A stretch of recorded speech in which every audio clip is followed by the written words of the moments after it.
మన యాదగిరిగుట్ట నుంచెల్లయితే పిలుపొచ్చింది మామ. హలో మామ అందరికైతే జై శ్రీరామ్. అందరూ బాగుండాలి. అందరిలో నేనుండాలి. నేనైతే కాలేజ్ ఫ్రెండ్స్ తోడైతే కలిసేసి నేనైతే యాదగిరిగుట్ట అయితే బయలుదేరిపోయినా. పైసలైతే జగ్గి పట్టుకొని పోయినా.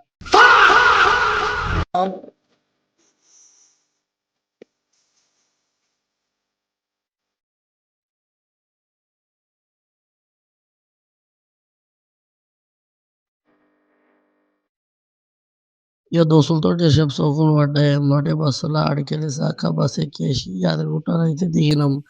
ఈ దిగిన ఎమ్మటే మనం యాదగిరిగుట్టలో లోపల నీళ్ళలో ఆట ఆడుకుంటా గుండంలో జరసేపు ఇగ దోస్తులతోటి గుండంలో జరసేపు టైం పాస్ చేసినాం. ఎమ్మటే గుడి కాడికైతే లోపలికైతే పోయినాం.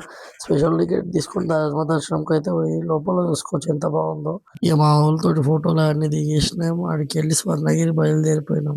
మేము గుడిలోకి పోయేవరకు 8:30 అయితుంది. మేము ఆ లోపలికెళ్ళి దర్శనం చేసుకొని ఎంబడే బయటికైతే వచ్చేసినాం. చూసుకోవచ్చు ఎంతమంది పబ్లిక్ ఉన్నారు. యాదగిరిగుట్టలో, స్వర్ణగిరిలో అయితే ఒకసారి చూసుకోవచ్చు విష్ణుమూర్తిని ఎంత కళలో ఉన్నాడో. దానికంటే ముందైతే మేమైతే లోపల బాస్ దర్శనం చేసుకున్నాం. లోపల విష్ణుమూర్తి దర్శనం కూడా కంప్లీట్ అయిపోయింది. ఆడికెళ్ళి హైదరాబాద్ బయలుదేరాం.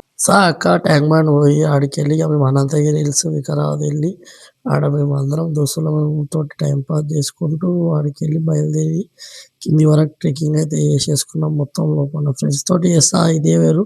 ఎంజాయ్‌మెంట్ ఏందనేది మా హాస్పిటల్ వాళ్ళకి, మా ఫ్రెండ్స్‌కి తెలవాలని ఈ వీడియో క్లిప్ పెట్టినా.